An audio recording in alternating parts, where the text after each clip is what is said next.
Bienvenido a esta cápsula de Ask Fer, donde le hablo a la gente que se dedica a las industrias de la IT y ahora también de la OT. Hoy vamos a platicar sobre lo que es el Open Source, qué es el código abierto y cómo te podría generar ingresos en el 2020. Si tú navegas, por ejemplo, por una página web de alguna manera, o estás utilizando software de cualquier tipo en estos días, directa o indirectamente, utilizas open source, es decir, código abierto, porque gran parte de los portales en Internet se utilizan lo que es, por ejemplo, el OSS, que es el Open Source Software. Entonces, hay comunidades que están alrededor de ellas y que ayudan en este ecosistema para que todos tengamos resultados. De una forma u otra, quien empuja todo esto es la gente. Entonces, cuanto más sepamos sobre el software que utilizan las empresas exitosas que están manejando este tema, por ejemplo, del open source, mayores van a ser las probabilidades de adopción, así como también de ahorro de costos. Hay impactos muy positivos a la hora de utilizar el open software, lo que es software digamos, de código abierto, pero hay que tener nada más ciertos cuidados o ciertas cosas en mente para poder minimizar los aspectos negativos. El verdadero software de código abierto, OSS, es eso, abierto. O sea, entonces el código fuente que lo compone al programa o a la aplicación está disponible gratuitamente para todo el público. Cualquiera puede acceder a ese código open source software, copiarlo y lo puede modificar para generar su propia versión porque requiere adaptarlo. Incluso pueden poner hasta su propio nombre y venderlo si quieren. Todos se benefician de las innovaciones de los demás. Todos, cuando alguien innova, siempre se beneficia a alguien más. Por lo que precisamente el sistema Open Source Software se basa en estos principios. Primero, debes ser dueño de tu software y poder hacer lo que tú quieras con él. Ya sea que pagues por el concepto básico o que lo obtengas de un proyecto porque vas a estar ayudando manteniendo a la comunidad. O la otra es, deberías saber exactamente qué hay dentro del software que tú ocupas y qué hace exactamente en cada nivel. Deberíamos de saberlo. Por supuesto, esto requiere conocimientos de programación, pero el código debería estar disponible por si tienes ese conocimiento y quieres saber qué es lo que está pasando adentro de ese componente que tú tienes ahí. La otra es, tu software nunca debería espiarte. Sabemos que los fabricantes de software sí nos espían, o sea, eso es una realidad. El código abierto no debería ser. Los desarrolladores deberían, siempre que les fuera posible, compartir ese mismo código que ellos modificaron para que otros puedan mejorarlo, ponerlo a disposición de estas comunidades. En teoría, si todos pudieran examinar el código fuente, las vulnerabilidades que existieran las encontrarían más rápidamente. Entonces sería más difícil para los hackers introducir malwares o tratar de meter troyanos o meter software espía dentro del código que está ahí, porque hay mucho código espía insertado en el código. Y hay que tener cuidado porque también pasa en la práctica con el código abierto. Entonces, cada proyecto de código abierto se opera un poco diferente. Hay que poner atención en los detalles definidos en la licencia de ese software para que no lo transgredamos. Y la verdad es que mientras el software de código abierto esté disponible de manera gratuita, yo creo que técnicamente nos pertenece a todos. O sea, el software propietario es literalmente lo opuesto. Es propiedad de una empresa o propiedad de una persona, hay que pagar licenciamiento, él puede hacer lo que quiera con él, sacar las versiones cuando él los considere, hacer los cambios cuando él quiera hacerlos y de repente te puede dejar de funcionar. Y se paga por esa licencia, se paga por la licencia y se paga por el mantenimiento.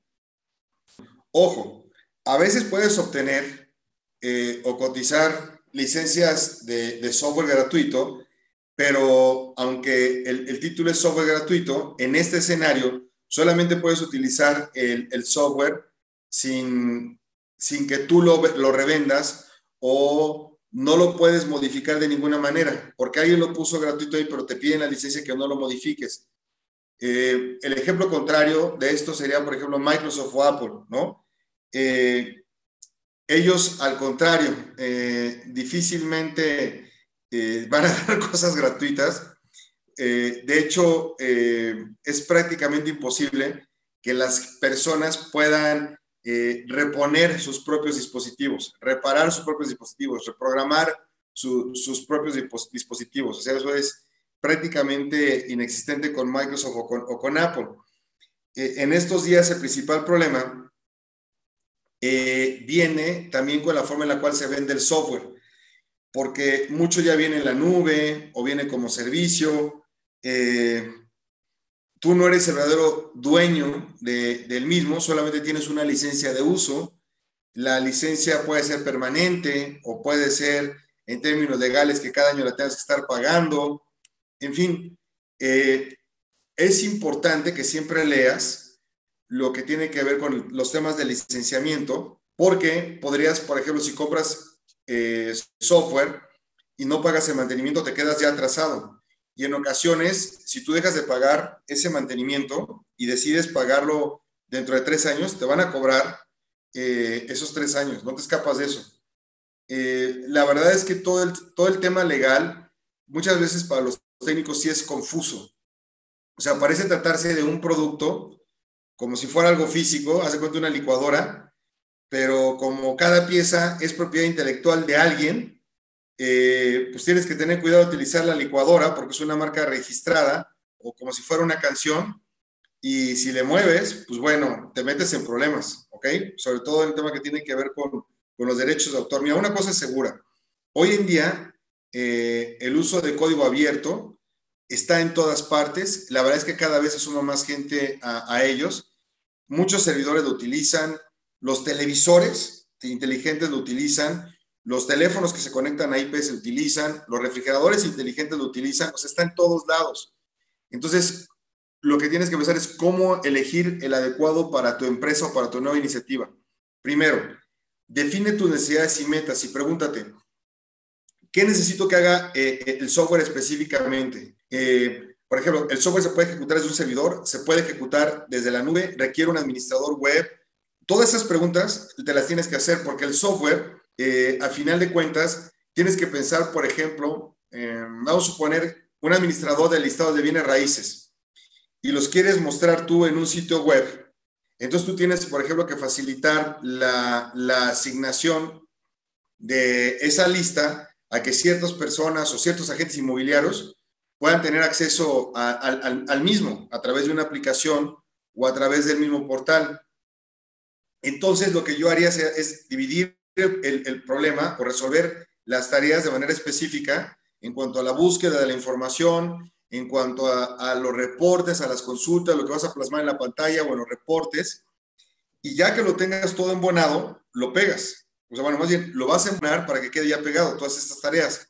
Si vas a requerir un presupuesto, o sea, el open source, aunque se llama gratuito, siempre tiene un costo. Tú puedes verlo, por ejemplo, con un software como Odoo o como Odoo. Hay costos ocultos en un principio. Estos costos simplemente sí son más bajos que el software licenciado o propietario, pero existen, ¿ok? Entonces, también piensa que si vas a requerir un desarrollo profesional, sí hay compañías que dan soporte a open source. Te van a cobrar. Entonces, tú puedes contratarlos a ellos para que ellos le den soporte a ese nuevo RP o a ese módulo. O inclusive, tú puedes tener tu propia gente de desarrollo y que mantengan ese software. Nada más asegúrate que lo dejen perfectamente documentado, porque si hay rotación de personal, te va a costar mucho dinero o mucho trabajo el poder recuperar esas funcionalidades, ¿no? Yo te diría, finalmente, examina los activos que tienes, ve con qué ya cuentas, tienes un buen equipo de TI, qué habilidades tiene la gente, si les saben bien a la programación, qué saben de bases de datos, de sistemas operativos, ya tienes servidores, te quieres montar a la nube, esos servidores van a ser compatibles con el software que quieres ejecutar, en fin, todo el software o aplicación de escritorio local, es decir, las computadoras, que se tienen, tienes que pensar en que sean compatibles con este mismo, ¿no? La verdad es que todo este tema no va a ir a ningún lado si antes nosotros no buscamos como comunidad hacerlo crecer. Conocer el open source, el aprovechar el open source, la verdad es que es una magnífica idea. Obviamente, los que se oponen es pues, aquellos que venden software propietario. ¿Tú qué opinas, experto en la materia? Nos vemos en el siguiente Asfer.